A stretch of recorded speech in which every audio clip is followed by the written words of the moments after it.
오늘 본문은 데살로니가전서 4장 전체가 본문이지만 이 앞에 스크린에 나와 있는 네 구절만 대표로 뽑아서 제가 봉독해 드리겠습니다.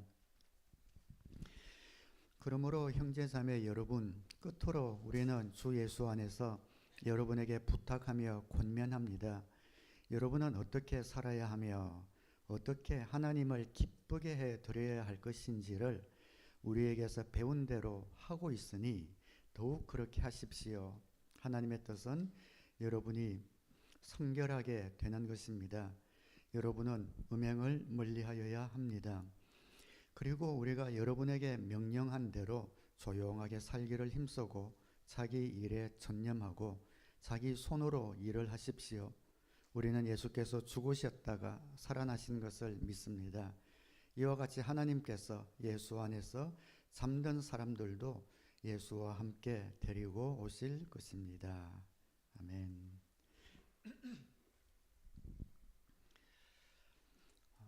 우리는 어떤 사람을 사랑하면서도 어떻게 하면 그 사람을 기쁘게 해주는지 모르는 수가 있습니다. 남자친구, 여자친구가 놀러 가면서 남자친구가 준비를 많이 했습니다. 어느 지역에 맛있는 맛집을 미리 알아놓은 거죠. 소문난 맛집이 아니라 골목에 있는 이렇게 알려지지 않은 그런 맛집을 준비해서 데려와서 여자친구를 데려갔더니 여자친구 표정이 그렇게 썩 좋지가 않습니다. 나중에 알고 보니 여자친구는 그런 맛집보다 좀 분위기 좋은 이런 식당을 선호하는 친구였던 거죠.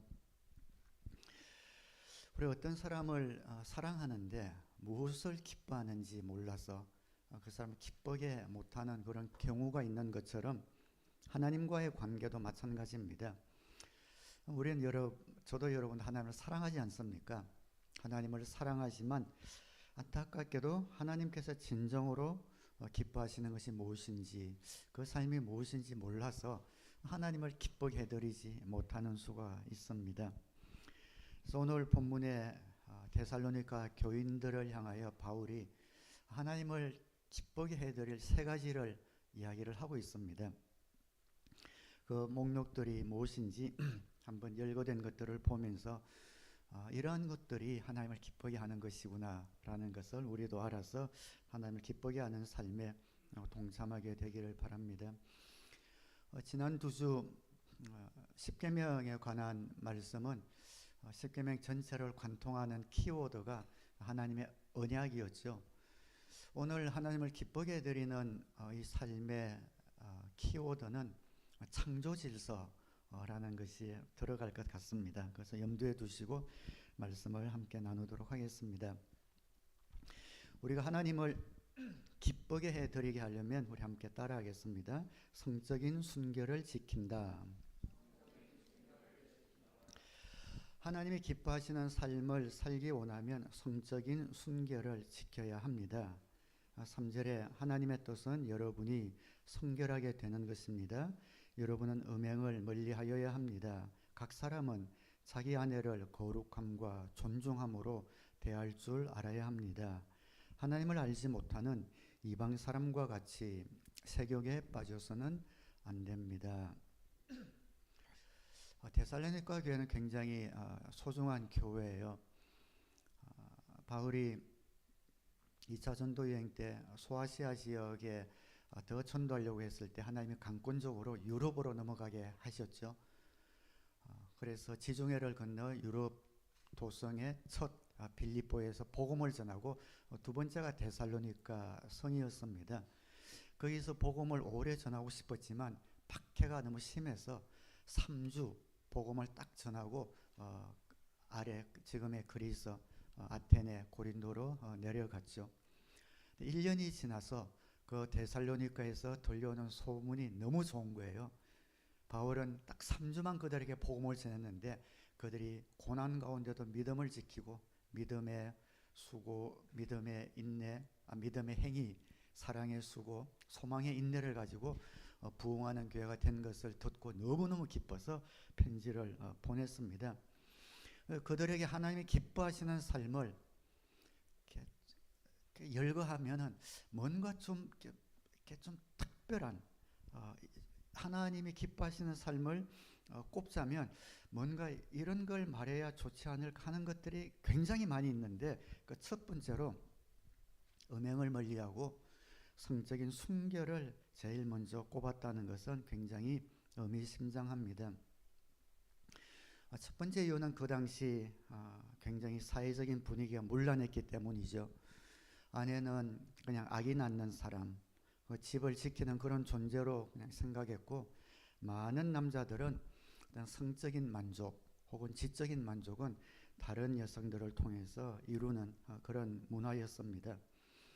또 주인이 자신의 종과 성적인 관계를 갖는 것은 아무렇지 않게 생각했고, 그 당시에 편만했던 많은 이방 종교들은 종교의식 가운데 남자 사제 혹은 여자 사제와 성적인 관계를 갖는 것이 의식 중의 하나로 들어가 있을 만큼 문란했던 시대였기 때문이기도 합니다.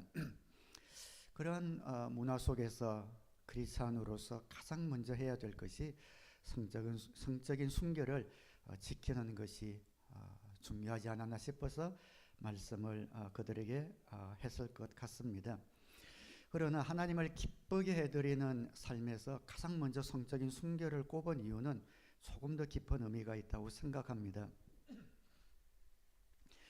바울이 많은 다른 서신서에서도 강조하지만 여기서도 하나님의 창조 질서를 그들이 회복하기를 원했던 것입니다.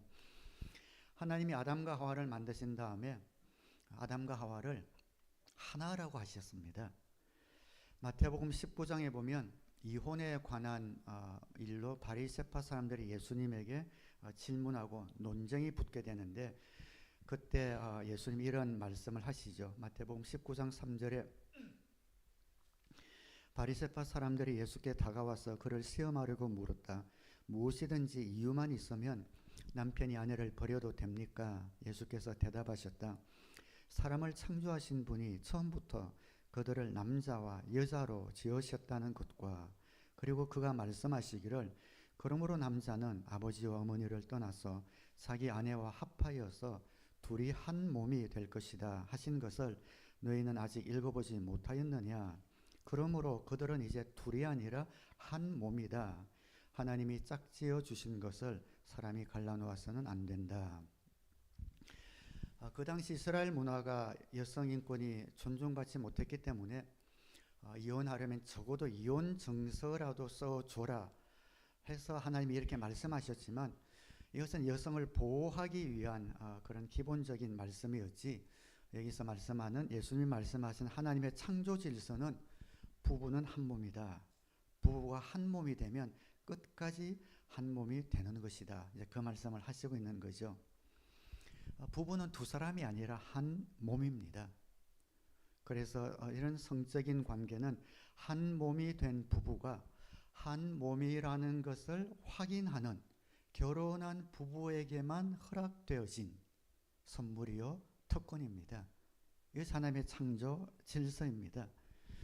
그런데 하나님께서 이렇게 허락한 범위를 벗어나서 아내가 아닌 사람 혹은 하나님 앞에서 아직 부부로 서약하지 않은 사람이 갖는 모든 성적인 관계, 이런 것은 하나님의 창조 질서를 깨뜨리는 것이다, 이 말씀을 하고 있는 것이죠.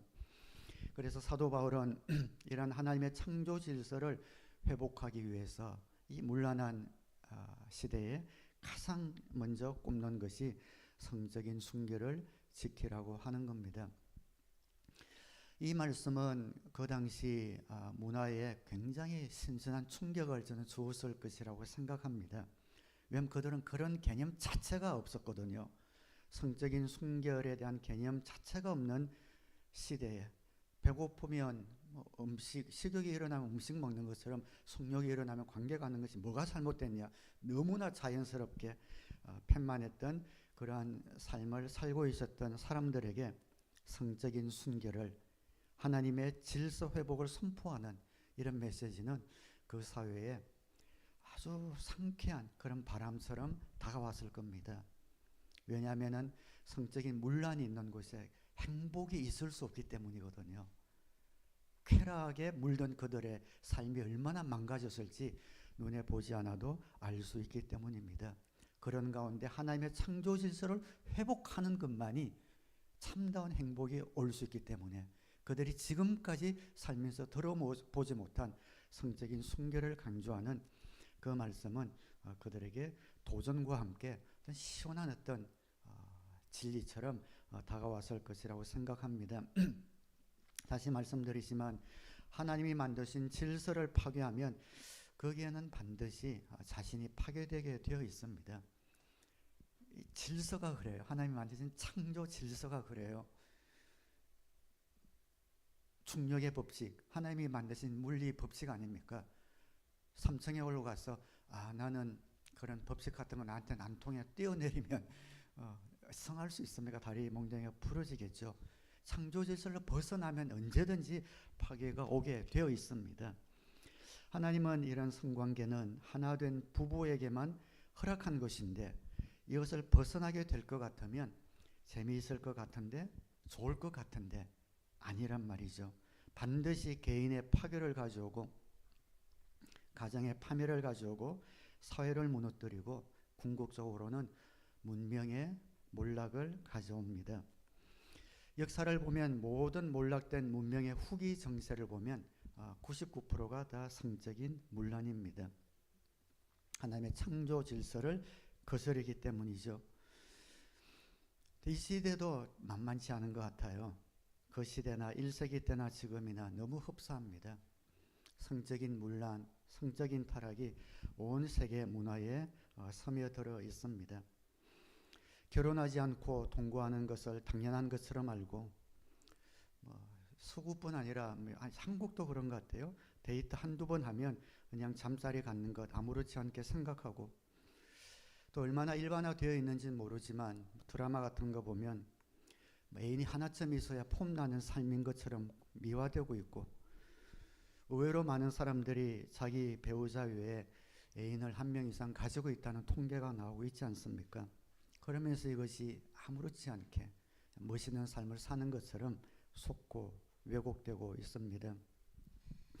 동성애는 죄가 아니라 마치 사회의 어떤 편견의 희생자인 것처럼 미화되고 동성애가 잘못됐다라고 말하는 사람들은 마치 원시인처럼 소수 인권을 핍박하는 사람처럼 그려지는 성적으로 문란한 시대에 살고 있습니다. 이런 시대에 목회자들이 또 말씀이 선포되어지고 설교한다고 이 시대에 이런 것들이 맥혀 들어갈까 이런 어떤 두려움까지 사실 느낄 수가 있습니다. 그러나 오늘 성경을 볼 때에 1세기에 오늘날과 같은 이런 성적인 타락, 문란한 문화가 지금과 똑같다는 것을 보고 근데 그들에게 복음이 들어갔을 때 그들이 변했습니다. 복음이 들어가서 그 사회가 변했습니다. 로마가 무너졌습니다. 복음이 로마 제국을 그렇게 바꾸었다면 그 같은 메시지는 오늘과 같은 21세기도 여전히 유효하고 오늘 사회를 바꿀 수 있는 그런 메시지라는 확신이 드는 것이죠. 결국 말씀입니다. 하나님이 주신 창조 질서를 무시하면 반드시 문제가 생기게 되어 있습니다. 하나님이 주신 이런 성적인 순결, 창조 질서 이런 것을 무시하기 때문에 개인의 파괴, 가정의 붕괴, 사회의 몰락 이런 것들이 찾아올 수밖에 없고 그래서 이것을 구원할 수 있는 사람은 크리스찬밖에 없어요. 어떤 철학도 사상도 도덕도 힘에 붙입니다. 우리 크리스찬밖에 없습니다. 우리 크리스찬이 순결한 삶을 살고 순결한 메시지를 전하는 것밖에 없습니다.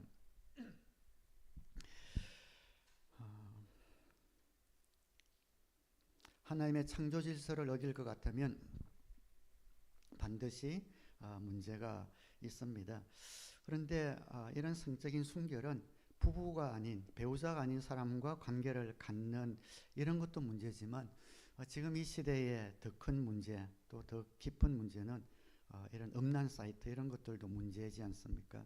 인터넷을 통한 성적인 음란이 온 사방에 펼쳐져 있습니다.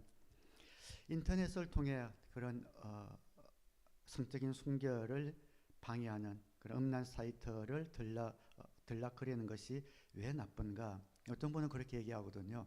적어도 다른 사람에게 피해를 주는 것은 아니지 않느냐라고 이야기하지만 두 가지 이유 때문에 나쁩니다. 첫째는 하나님이 우리에게 성을 아름답게 주셨습니다.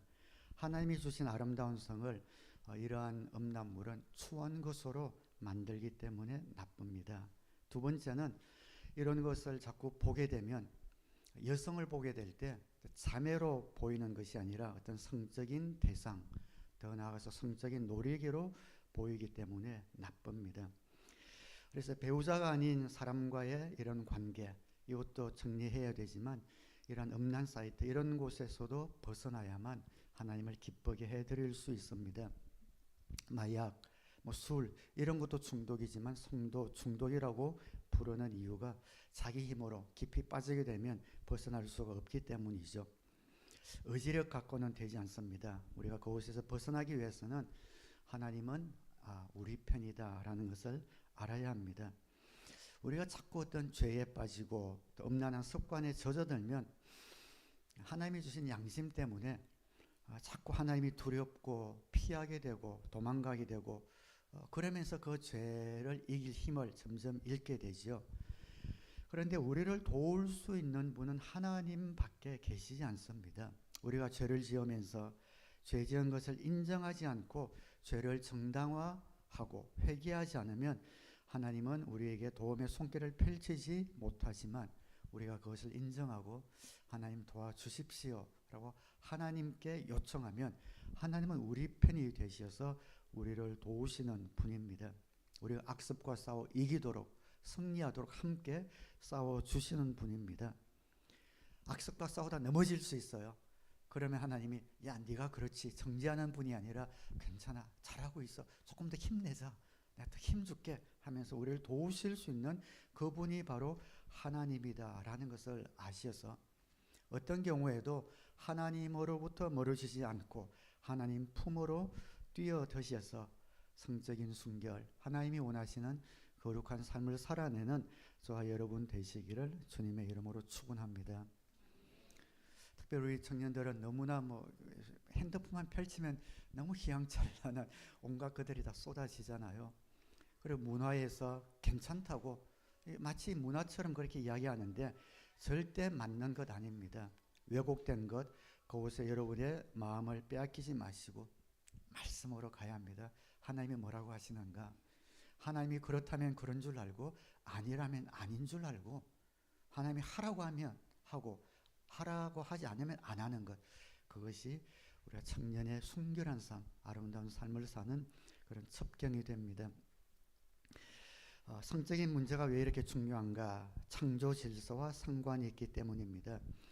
그래서 하나님을 기쁘게 해드리기 위해서는 성적으로 순결한 삶을 살아야 합니다. 두 번째, 하나님을 기쁘게 해드리려면 함께 따라하겠습니다. 남에게 신세지지 않는다.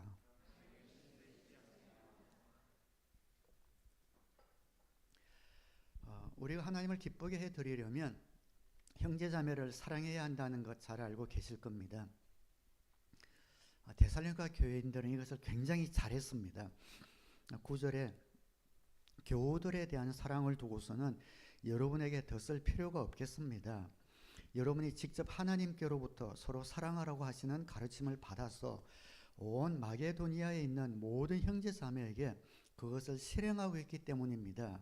형제자매 여러분, 우리는 여러분이 더욱더 그렇게 하기를 권면합니다. 굉장히 좋은 교인들이죠. 데살로니가 교인들은 사랑의 면에 있어서는 굉장히 탁월했습니다. 자기들의 교우들만 사랑한 것이 아니라 자기네들도 어려웠거든요. 경제적인 여유가 없음에도 불구하고 마게도니아에 있는 다른 교회 교인들까지 돕는 그런 위치에 있었습니다. 그런데 이런 사람들에게 왜 바울이 굳이 남에게 신세지지 말라고 하는 글을 쓸 필요가 있었는가?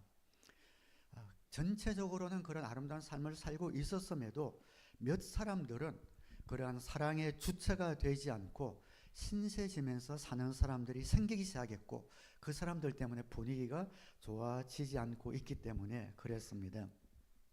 11절에 그리고 우리가 여러분에게 명령한 대로 조용하게 살기를 힘쓰고 자기 일에 전념하고 자기 손으로 일을 하십시오.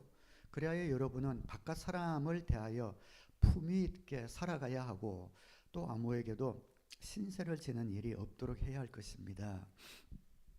교회 전체로는 사랑하고 섬기는 분위기인데 그 중에는 이렇게 남에게 기대고 좀 의지하고 경제적으로 짐이 되는 사람들이 있었습니다. 바울이 이야기합니다. 하나님을 기쁘게 해드리는 삶을 살기 위해서는 내가 스스로 일해야 하고 남에게 신세 지지 말아야 한다. 왜 이렇게 좋은 교회에 이런 사람들이 남에게 신세 지고 사는 사람들이 있었을까요? 11절에서 조금 그 힌트를 좀 얻는 것 같아요. 이 사람들은 굉장한 영적 체험도 했습니다. 어떤 성령 체험을 한 사람들입니다. 성령 체험을 했으니까 너무 기뻐가지고 그냥 거기에 영적인 체험에 취해버린 거예요. 그러다 보니까 일상생활을 완전히 무시하고 영적인 데에만 관심을 가졌기 때문에 이런 일이 생길 가능성이 있었다. 우리 주위도 가끔 그런 분들 보잖아요. 성령 체험했다 이러면서 일상생활 무시하고 거룩해 보이는 도저히 이해 못할 말들만 막 하는 이런 사람들 있는 것과 같은 거죠. 또 어쩌면 이 사람들은 예수님이 곧 오실 것이라는 소망 가운데 자기 일상을 완전히 포기하고 그냥 영적인 일에만 전념해서 게을러졌는지도 모르겠습니다. 주기적으로 역사적으로 보면 반복적으로 이러한 사람들이 있지 않습니까? 이 두 가지 이유도 있지만 제가 보기에 가장 큰 이유는 이 데살로니가 교회가 사랑이 굉장히 풍성했습니다. 그러다 보니까 다른 형제 자매들의 사랑을 이용해서 자기는 일하지 않고 다른 사람들로 하여금 날 섬겨봐 하는 이런 사람들이 생겨서 이런 결과가 나온 것 같습니다. 11절에 우리가 그 앞에다 11절 보면요.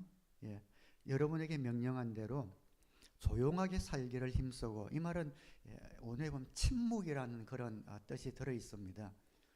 그러니까 영적으로 너무 이제 체험이 많으니까 막 방언이라든지 예언이라든지 막 영적인 이런 말들을 너무 막 하는 거예요. 자기 일상생활을 뒤로 하고 그래서 조용하게 침묵하라 이 말이거든요. 막 영적으로 너무 이렇게 하지 마, 좀 절제하라 그런 뜻입니다. 그리고 자기 일에 전념하라. 예수님이 오늘 오신다 해도 당신들은 자신의 일에 오늘 전념해야 한다라는 그런 것을 이야기하고 있는 것이죠. 12절에 그래야 여러분은 바깥 사람을 대하여 품위 있게 살아가야 하고 아무에게도 신세를 지는 일이 없도록 해야 할 것입니다. 이들의 가장 큰 문제는 우리 교회는 사랑이 많으니까 사랑 많은 교인들에게 의지해서 자기 몫을 안 하는 이런 게으른 사람들이 생긴 것이죠. 우리가 하나님을 기쁘게 해드리는 삶을 살기 위해서는 자기 스스로 일해야 합니다. 일해서 남에게 신세지지 말아야 합니다. 이것은 그냥 도덕적인 어떤 사회적인 그런 요구가 아니라 이것도 창조 질서와 연관이 있습니다. 창세기 1장 28절에 하나님이 그들에게 복을 베푸셨다. 하나님이 그들에게 말씀하시기를 생육하고 번성하여 땅에 충만하여라. 땅을 정복하여라. 이게 하나님의 창조 질서인 거죠. 땅을 정복하고 다스리라. 땅을 정복하라고 하는 것, 그냥 예를 들어서 땅을 정복하라면 농사에서 아마 시작되겠죠. 농사를 짓기 위해서는 예를 들어서 쟁기가 필요할 겁니다. 그러면 누군가 쟁기를 만드는 공장이 필요하겠죠. 공장에서 쟁기를 만들려면은 잘 날카롭게 갈아진 금속들이 필요하겠죠. 그럼 어떤 금속이 더 강하고 이런 깊은 땅을 팔 수 있는지 그것을 연구하고 또 실험하는 이런 학자, 연구가들이 또 필요하겠죠. 그런 학자와 연구자들이 배울 수 있는 또 연구소가 필요할 테고 또 후배들을 양성하는 학교가 또 필요하겠죠. 이런 식으로 가다 보면은 이 땅을 정복하고 다스리기 위해서는 모든 것이 어우러져서 이루어진다라는 것을 알 수 있습니다. 땅을 정복하라라는 것은 하나님의 창조 질서의 명령인데, 여러분이 가지고 있는 모든 생업 하나하나가 바로 땅을 정복하고 다스리는 이 일에 한 몫을 차지하고 있는 겁니다. 그래서 우리가 일을 한다는 것은 단순히 생계 수단이 아니라 그 하나님의 창조 질서의 한 몫을 내가 담당하고 있다라는 그런 의미가 됩니다. 우리 모두가 하나님이 땅을 정복하고 다스리라 하는 이 말씀의 몫을 담당해야 하는데, 이 내 몫을 찾아서 일을 해야 하는데 이것이 노동이죠. 근데 이것을 게을리한다는 것은 하나님의 창조 질서에 어긋나는 일이다. 니네 교회가 아무리 사랑이 많고 사랑을 받는다더라도 너의 몫을 감당해야 한다. 그것이 하나님의 창조 질서의 한 몫을 감당하며 살아가야 하는 인생이다. 그 의미겠죠. 노동의 신성, 이런 말 들어보셨죠? 노동의 신성이라는 이 말은 복음이 전해지기 전까지는 없었던 개념입니다. 노동은 일하고 먹고 살기 위해 일하는 것이 노동이었어요. 그러나 하나님의 창조 질서에 빗댈 때, 이 노동이 신성한 것이구나. 내가 하는 이 일이 하나님의 창조 질서의 한 몫을 담당하고 있는 소중한 일이구나 라는 개념이 비로소 생기기 시작한 것이죠. 그래서 우리가 우리의 몫을 해야지요. 건강 때문에 일을 못하는 사람은 할 수 없지만, 상관없지만, 건강이 있으면서 일이 힘들어서 보수가 적어서 적성이 안 맞아서 일 안 해 하고 거부해서는 안 됩니다.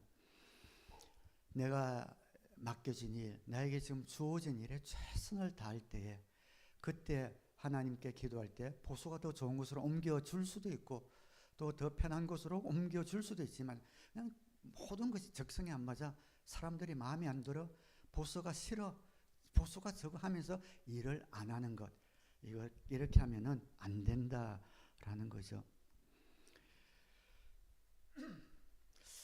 저는 가끔 칼럼에도 그런 말들을 쓰긴 하는데, 맥도날드를 가든지 어딜 패스트푸드 좀 가든지 서비스 받을 수 있는 데 가는데, 그 앞에 있는 캐시로 하는 분이나 식당에서 서빙하는 분이나 어떤 직종에 상관없이 자기가 맡은 일에 최선을 다하는 분을 보면 그렇게 이뻐 보이대요. 너무 아름다워 보여요. 그것이 무슨 일이든 그냥 거기 자부심을 갖고 최선을 다할 때에, 저 사람은 어딜 가도 칭찬받고 누구보다 좋아하겠다, 성공하겠다, 이런 마음이 든단 말이죠.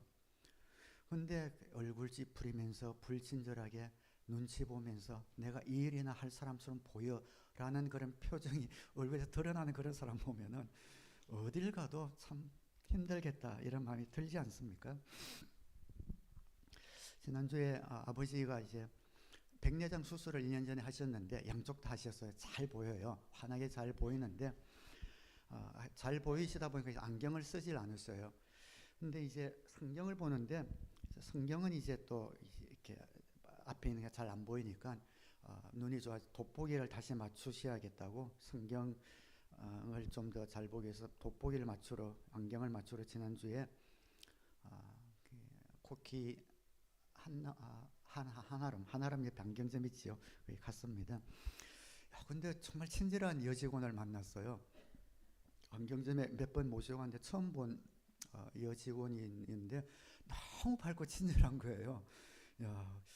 거기 일하는데 아버지 보고 태가 조금 어그러졌는데 그걸 갖다 열심히 막 맞춰서 또 키워보고 또 했다가 하고, 너무 친절하게 밝게 똑똑하게 그렇게 이야기하는 거 옆에서 보면서 그냥 미소가 절로 나오는 그런 분을 보았습니다.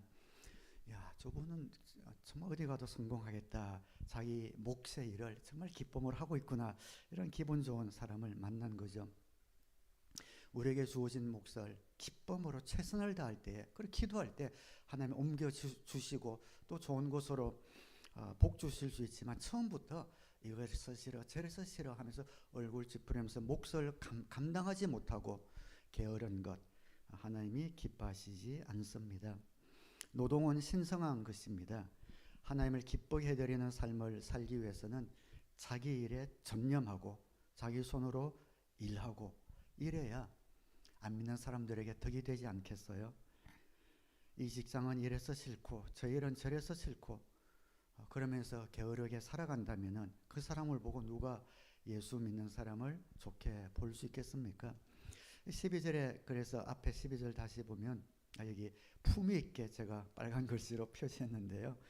그러하여 여러분은 바깥 사람, VIP들이죠. VIP 분들을 대하여 품위 있게 살아가야 하고 자기 일에 전념하고 성실하게 살 때 품위를 갖는 겁니다. 품위가 있을 때 그 말에 힘이 있지 않겠어요? 전도할 수 있지 않겠습니까?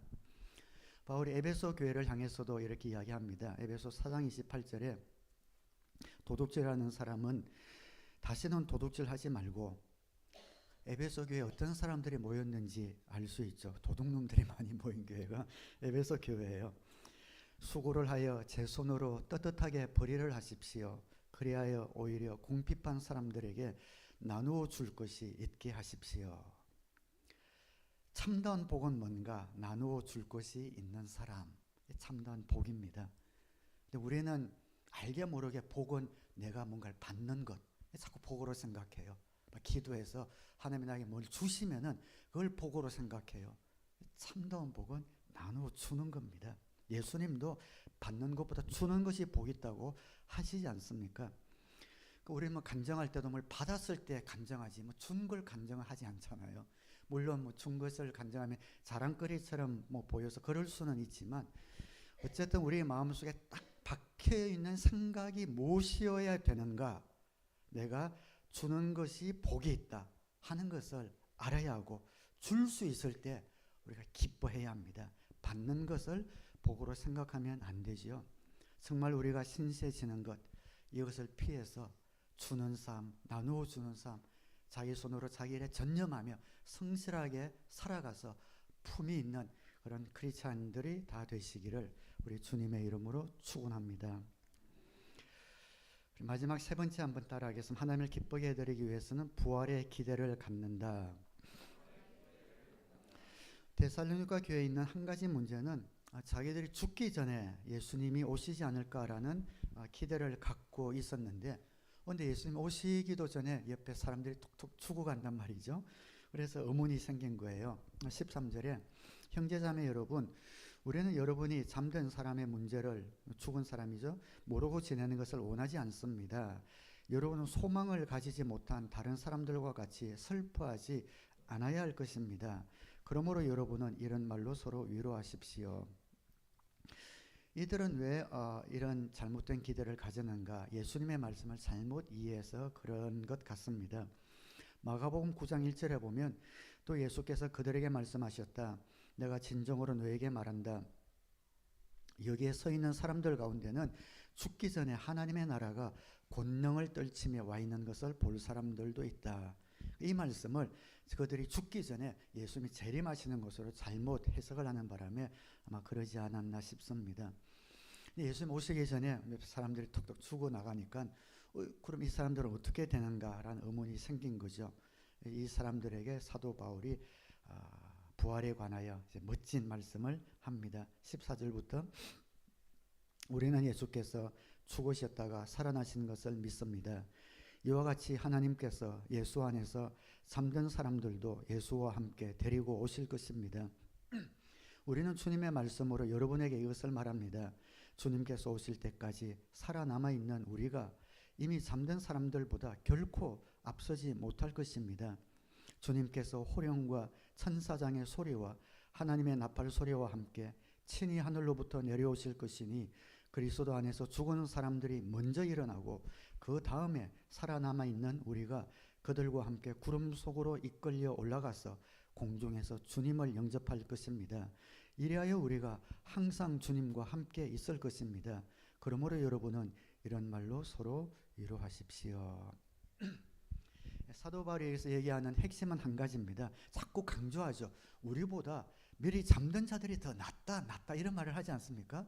우린 그들보다 낫지도 않고 앞서지도 않는다 하면서 그들을 오히려 더 나은 사람들이라고 계속 이야기를 하고 있죠. 사도 바울이 이야기하고 핵심은 그겁니다. 주님 오시기 전에 먼저 죽은 사람들은 특권을 상실하는 사람들이 아니라 특권을 누리는 사람들이다. 그 이야기를 하고 있는 거죠. 이 사람들은 예수님을 우리보다 먼저 만났고 예수님이 다시 오실 때 예수님과 더불어 올 사람들이다. 이들은 특권을 잃은 사람들이 아니라 지금 특권을 누리고 있는 사람들이니 슬퍼하지 말아라 라고 그들에게 이야기를 하고 있습니다. 부활의 소망을 갖고 살아갈 때에 하나님을 기쁘게 해드릴 수 있습니다. 이 땅의 삶이 다가 아니라 우리 만날 분이 있고 우리에게 상 주시는 분이 계시다는 것을 믿고 살아가는 거죠. 그런 의미에서 우리 주 예수 누가 먼저 돌아가실 때에 너무 슬퍼하거나 원망하지 않아도 됩니다. 어떤 분들은 사랑하는 사람이 세상을 떠나면, 특별히 젊은 사람이 세상을 떠나면 왜 이런 일이 생길까 이런 생각이 들기도 하고, 어떨 때는 살풋 하나님을 향한 원망하는 마음이 생길 때도 있습니다. 정말 알 수 없는 이유로 먼저 하나님이 데리고 가시는 분들이 있습니다. 그 이유는 알 수 없어요. 하나님 앞에 가야만 알 수 있고 하나님 앞에 갈 때에 분명히 우리는 이해할 때가 옵니다. 그런데 그때가 되지 않더라도 그런 일들을 볼 때 우리가 한 두 가지 기억했으면 좋겠습니다. 첫째는 우리는 다 죽습니다. 그거 기억했으면 좋겠어요. 우리는 다 천국 가는데 몇 년 먼저 가냐 늦게 가냐 그 차이입니다. 그것을 알고는 있어야죠. 적게는 수년, 많게는 수십 년 그 차이지 우리는 다 갑니다. 근데 하나님이 몇 년 좀 일찍 미리 데려가셨다고 해서 그걸 가지고 믿음에서 떠나고 원망하고 서운해서는 안 되는 거죠. 두 번째는 오늘 본문이 이야기하는 것처럼 먼저 간 분들은 특권을 상실한 분들이 아니라 특권을 누리는 사람들이다. 이런 관점에서 보아야죠. 물론 먼저 떠난 분이 있을 때 상실의 이별의 아픔이 있습니다. 거기에 머물러서 하나님을 원망한다든지 아니면 먼저 떠난 사람들을 원망한다든지 이러면 안 되겠죠. 어떤 가족이 한국에서 사업이 망해서 어려움을 겪고 있다고 가정해 봅시다. 생계 위협을 받고 자녀들이 공부도 계속 할 수가 없습니다.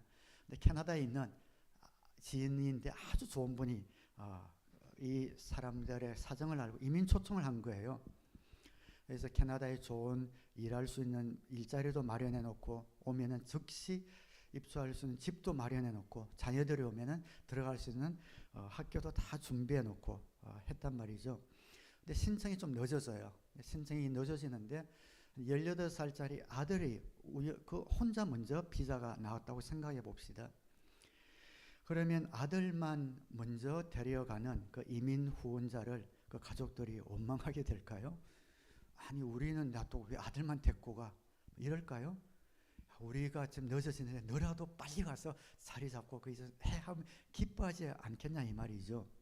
가는 애를 원망하든지 아니면 스폰서 해준 사람을 원망하든지 하는 그런 일은 있을 수가 없는 것처럼 이 땅 살면서 어떤 이유에서든지 하나님이 먼저 데려가는 분이 있다고 그 사람을 원망한다든지 하나님을 원망하는 일이 있어서는 안 됩니다. 그것은 특권을 상실한 것이 아니라 특권을 누리는 것이다. 물론 남아있는 가족들은 상처를 받고 특별히 가장이 일찍 세상을 떠나게 되면 또 어려움이 다가오기도 하죠. 그렇지만 하나님은 하나님이지 않습니까? 하나님의 큰 섭리 가운데 그런 일을 행하셨다면 속수무책으로 손 놓고 계실 분이 아니지 않습니까? 그 상황에 맞게 도움을 주시고 이끌어 주실 하나님, 그 하나님을 믿는다면 그러한 상황 가운데서도 이별의 슬픔이 있겠지만 그 가운데서도 하나님을 먼저 만났구나라는 그러한 소망의 마음으로 천국을 또 기대하시는 저와 여러분 되시기를 주님의 이름으로 축원합니다. 말씀을 맺겠습니다. 하나님을 기쁘게 해드리는 삶을 살기 위하여 성적인 순결을 지키시고 남에게 신세지지 않고 부활의 소망을 가지고 살아서 하루하루 하나님을 기쁘게 해드리는 저와 여러분 되시기를 주님의 이름으로 축원합니다. 기도하겠습니다.